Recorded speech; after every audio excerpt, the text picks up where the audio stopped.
how do you select a candidate for a company, the good fit, the right fit? Do you, as like personally, do you have any parameters where you say, check to a candidate A? These are the qualities that a candidate must have. Now, the first 2 minutes are when HR or an interviewer decides whether the candidate is selected or rejected. You get to know more in the physical interview, or, online interviews are also great. What do you think?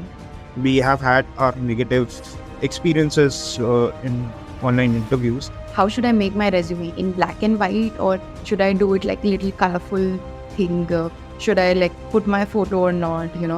How does the shortlisting happen? One thing that we avoid hiring people is people with frequent jobs. What are the important keys to crack an interview? We do see candidates frequently who have applied for one technology but have experience to another technology.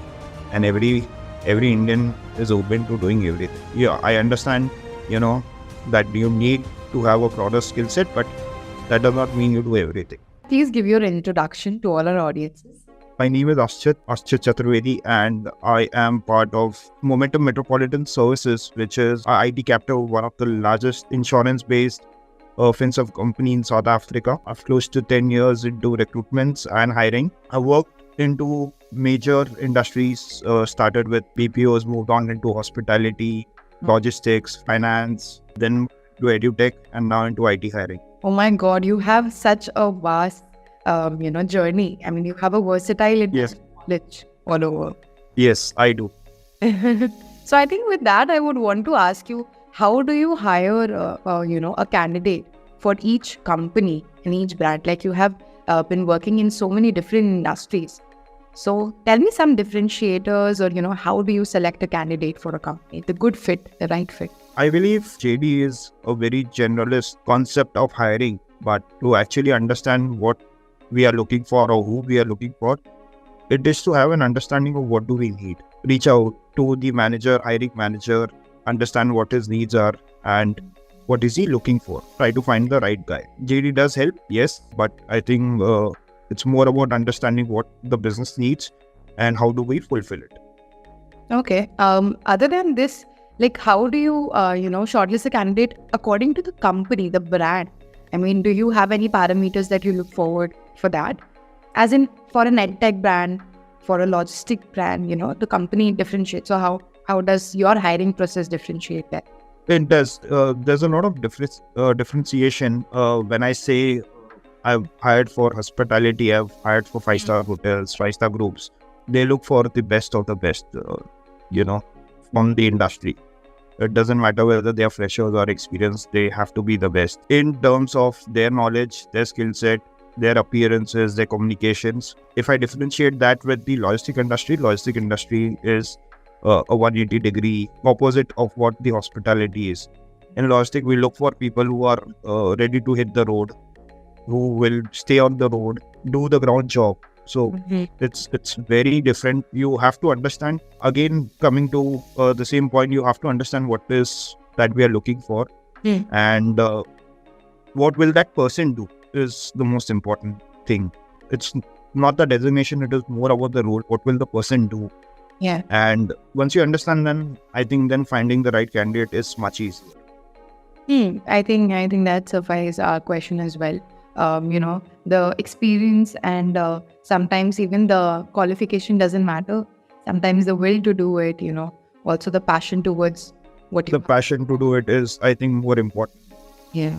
And the learning attitude also, I think it evolves on the same page. I think that shapes your career. A perfect learning or a right learning attitude shapes your career very positively. So, But definitely. yeah. So, have you seen like any major difference in the recruitment industry or the job market? Has it evolved in the after pandemic era or in these past 10 years?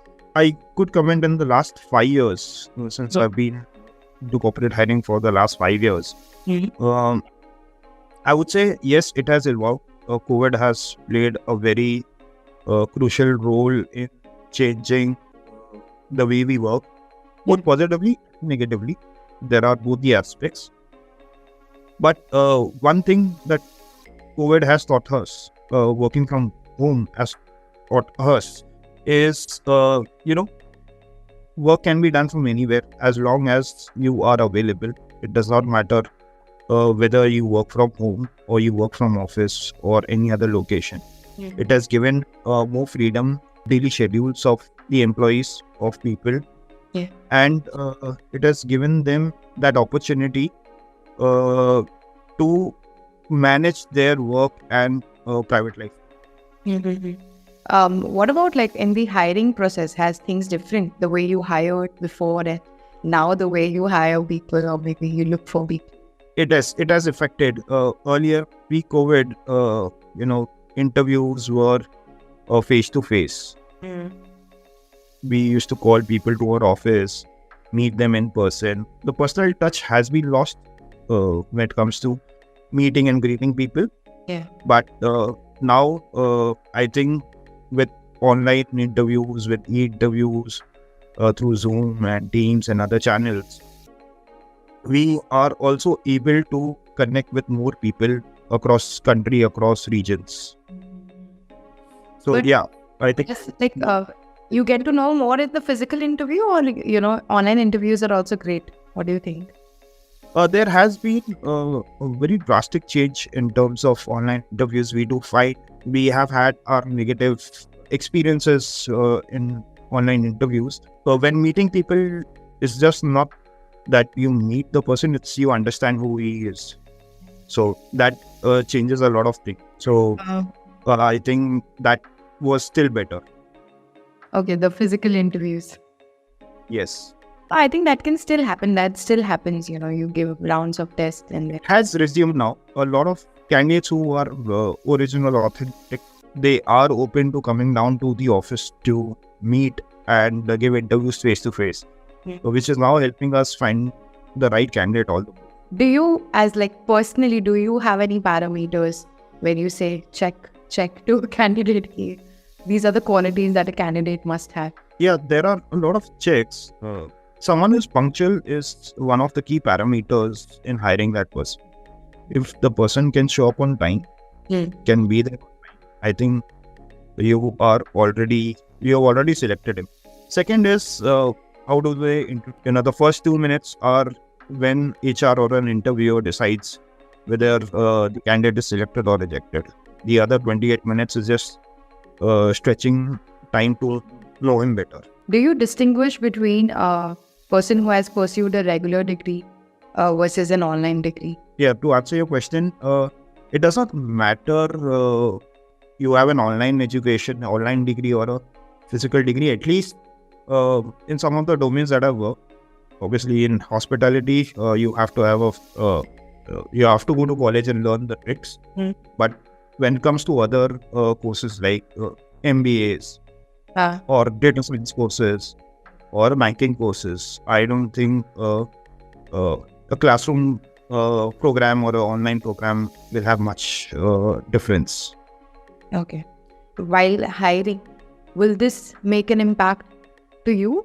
Will you hesitate while hiring a person who has pursued an online program? No. Even right now, we have candidates. I think 50 or 60% of candidates have now gone for online programs. Gives them the flexibility to manage their work schedule, their education and their life. Most of these programs are designed to have these online classes on a weekend or after shifts, which gives them the mobility to do things. And I don't think you have these IM programs online too. So yes, with the top universities offering these courses, even foreign universities offering these courses, it does not matter whether someone has done an online program or someone has done a physical college program. What matters is what you've gained from that and how you could apply that. I think that myth has long gone. I think everybody today is pursuing a program in a certain way, whether to upskill, whether to complete their masters. There are loads and modes. So also but upskilling की बात जैसे मैं कर रही हूँ, अगर upskilling के बारे में पूछा जाए, do you think upskilling is an essential part today? Like you have done your graduation, you have done your master's program. Does upskilling in any kind of certificate program or small programs. Even Google have so many small online programs. Do that create an impact in a resume when there is that particular course done? Because It does. For that very example that you, if someone has done his graduation, has done his MBA in HR, but they don't teach you Excel out. They don't teach you payroll software out there. They don't teach you.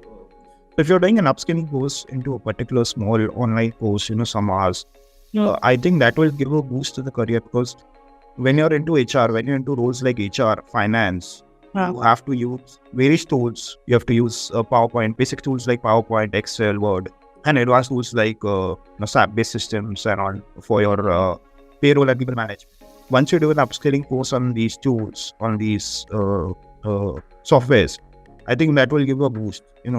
I don't have to worry that you don't know the basic concepts. There are a lot of myths around, because I on a daily basis also face that. A lot of people, juniors come to me and they ask, how should I make my resume? In black and white, or should I do it like a little colorful thing? Should I like put my photo or not? How does the shortlisting happen? Does black and white resume works better, or a colorful one works better? Tell us about that. Sure. I think some bit of colors to add the use to the CV, but I think a right formatted CV with a photograph is what we HRs prefer. You see the name, you see who Ashchit is, you see the photograph, you understand who Ashchit is. While hiring for the hospitality industry, we had to have candidates send their full photograph, the whole body size photograph, because these are 5 stars. Physical appearances. Corporate industry, what kind of... So even in corporate industry, as in HR, we would like to know who the candidate is. Once we see him, once we go through his CV, we know, who the candidate is. And once we talk to him, I think we are able to connect with him more. So coming back to the CV and the resume part, I think a right formatted CV, a detailed CV explaining what has your experiences been, what tools have you worked on, what achievements, what challenges did you face.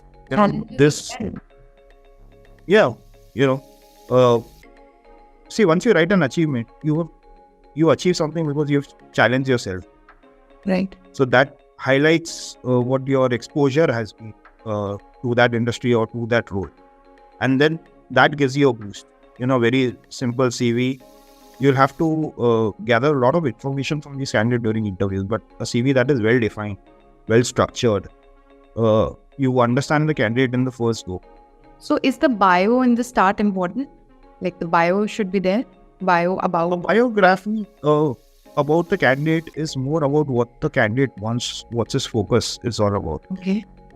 We all have these standard bios in CVs that we come across.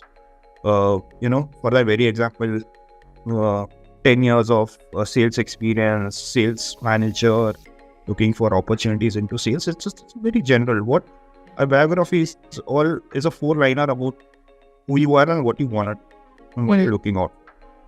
If it is customized by someone very well, I think they are on the right track. Their CV, their profile application will get selected everywhere. Can we go through the entire thing? First we should have that, well-written bio. Then, on the side we can keep our details, phone number and, our mail address. Right. Then what do you want next? I think first bio details, your personal details can be on the side or on the bottom of the page. Okay. Can be at the bottom of your CV. What we prefer is the first is the work experience, or it could be replaced by your educational qualifications, your degrees, your certifications. Specifically when you're hiring for IT roles or for marketing roles, you need to understand whether this person has done a certification, and if yes, then his concepts are clear. He knows the basic part. Yeah. Then comes the experience, which is the latest first, and then the previous, and then the previous ones. All right, and someone with the detailed, with the timelines, with the role. Some companies have a different designation, different role. So, explaining what the role was, explaining if you were leading a team, no, if not, was it an individual contributor, Then coming back, we could replace that with the educational qualifications. Then at last, a personal understanding of the candidate. We don't want the full address, but an area. What is his goals? What are his hobbies? Yeah. Do they align with us? Someone who just has a basic CV. Let's say companies, a lot of companies have sporting teams. So if someone is interested in, let's say, cricket or football, it highlights this person could also is social. Right. Could gel well with the teammates, with the organization during events. Coming to the interview part now. So what, like physical interview, let's take an example where the candidate is coming physically. What are the things that you want that candidate to say that makes him the perfect candidate to be shortlisted? The truth. The truth. The truth. It Does does not matter. take you anywhere. Honesty takes you everywhere, I would say. A lot of times candidates have these gaps. If they are able to comprehend why these gaps were there, if they are able to justify why these gaps were there, it can be as simple as I didn't want to work for a month, or I had problems, or I wanted to go on a vacation.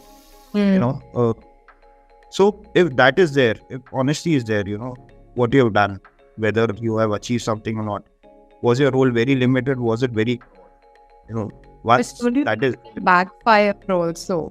Like if you say that I went on a vacation, the HR would think that, okay, so she takes like six months of gap and she goes on a vacation, or maybe an year. 6 months is bigger things. 6 months, if someone is working for 3 years, 4 years in an organization, he leaves that and then away in the second organization for 3 years. I think 7 years, one does deserve a 1 month vacation too. Yeah. So yeah, I think that justifies. That's very healthy. I think that's the healthy culture. So one thing that we avoid hiring people is people with frequent jumps. Who? Stability, people with frequent job jumps. So, okay. People who are not stable in their career. That is a big no. Yeah. Obviously, I think at least 1 year of experience is essential for an HR to look at it as. I think we cannot comprehend it or we can average out, because 1 year would become 10 years, 10 organizations. It's a big no again. But I think anywhere between 2 to 3 years with one organization is something that we call stable. A lot of employees switch their jobs to get a salary hike. So how does an employee get a good salary hike in the same company that they are in? They are doing it just for the salary reasons. I think that is very, very wrong. Yes, everyone wants to increase the salary. Everyone wants a better role. Everyone wants to, jump to a higher or a vertical jump. It should align with what you want to do. It should align with what you know. I think salary is very generalized. I think the right term is remuneration. Remuneration is of your knowledge, of your time. So it's either time, it's either knowledge or your expertise. So if you are well compensated for those things, I don't think no frequent jump is required. If someone is looking, to be stable and to increase their salary, I think they should have clear discussions with their managers, with their leaders of how they could improve themselves. Is there a course that they could do? Is there something that they could learn which will help them take their career to the next level? I think that is the right way to go. Okay. Because just keep on changing your jobs will not give you the growth and the expertise. You'll just keep on for better remuneration and salary. Yes, but at one point of time, you will reach a stage where, according to your experience and level, you're already at the maximum salary, and then the next jump won't be that beneficial. So you need to have that skills to, at least showcase it to the next. Exactly. The learning, the skills should be there. So my question is, what are the important keys to crack an interview? I see a lot of times while taking interviews that people either don't go through the JD or they don't go through the website or the info of the company that they have applied with. Sometimes reaches a stage where you're not aligned with either the role or either the industry. Right. Okay. Sometimes you have, we do see candidates frequently who have applied for one technology but have experience to another technology. and every Indian is open to doing everything. Yeah, I understand, that you need to have a broader skill set, but that does not mean you do everything. I think one should understand what he's good at. One should know what his focus is. If you want to be an HR, just be an HR. Just don't go into, go into learning development. Do not go into any other fields, is I would say. So the best thing about hiring the best talent is they are focused on what they want. Okay. Right? They are verbal about it, and money does not matter to them. Someone who's coming with this expectation, I have that expectation. Someone who's really interested in getting a job is first and foremost open to understanding what the role is, what the role offers, what the job offers, and how they could either improve their learning out there, or they improve the work or the business that we are hiring. Someone who is aligned, that I think is one of our first preference. But as you said, money is not as important. Just my bit of it, like money does come at the second. Like obviously the growth is there. You need to know about the job role first. You understand, would you fit in that role perfectly? But then I think the money should be talked about in the interview, or it should not be. It should be talked about depending upon various companies have various policies in discussing salaries and expectation. Sometimes it's only HR, sometimes it's only the managers that are hiring for that. But yeah, money should be talked about. We as a process in our organization and my previous organization, we used to do the HR round first rather than doing it last. Okay. So that helps us keep a check on expectations and save time. So we are interviewing someone who has expectations are way beyond the market standards or the budgets, and we do 4 rounds of interview. We spend 10 days in that, and then we understand that the candidate is not aligned financially with us. And that will waste the time of the candidate, time of the HRs, time of the hiring managers, and everyone.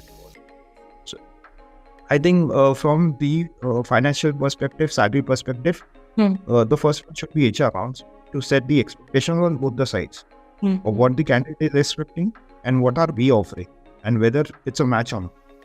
If that is a match, I think then we should go ahead with the other rounds, technical rounds, functional rounds of interviews. But as I mentioned, someone who is not stuck on salary is the right fit. Someone who just, giving an interview so that they're, I think they'll just earn money and they will leave after 6 months or a year. There won't be a steep. Yeah, that is true. But also a lot of these Naukri.com and the other websites for job hai, job portal and other, they have salary brackets mentioned on that. So a lot of HRs go through the CV and they see what is the candidate demanding for it. I think that also saves a lot of time. It does. Plus, there are a lot of websites that are now giving you your valuation as an employee, and as an employer, you can understand what is your value as per the experience, the skill set, what is the market standard, what is the average people in your role are getting paid. And I think expectations should be based on those. If you think you're on a downside with a lot of experience, then I think definitely you should ask for a hike. But if you're already at a higher side of those average, then I think either you scale up yourself or you're open to another company with a similar role, but not on the salary side. So my next question would be for the employees. Okay, so we spoke a lot about how an employer, how a candidate should behave, and how they should address themselves in an interview and so. But what makes it a good company for an employee to work in, and how do you check the same? Like how does an employer check that? There are multiple ways employees, probable candidates can check whether the company that they are gonna join or interviewing, are they a good company. So I think one, they could reach out to people working with that organization and understand how the work culture out there. Second is, as I mentioned earlier, you have a lot of websites and a lot of companies that offer people and candidates and employees to rate their organizations. They can the feedbacks of these organizations, how's the culture, how's the work culture, how the people, how's the management, growth rate out there, those organizations, how's the learning. And based on these criteria, a candidate can decide whether he wants to join that organization. Okay. And according to the company, like what are the few facilities, benefits that a company should give an employee, to make them a good brand and, for an employee to join in? See, when it comes to benefits that an organization offer, I think we cannot generalize that because every industry, every company is different.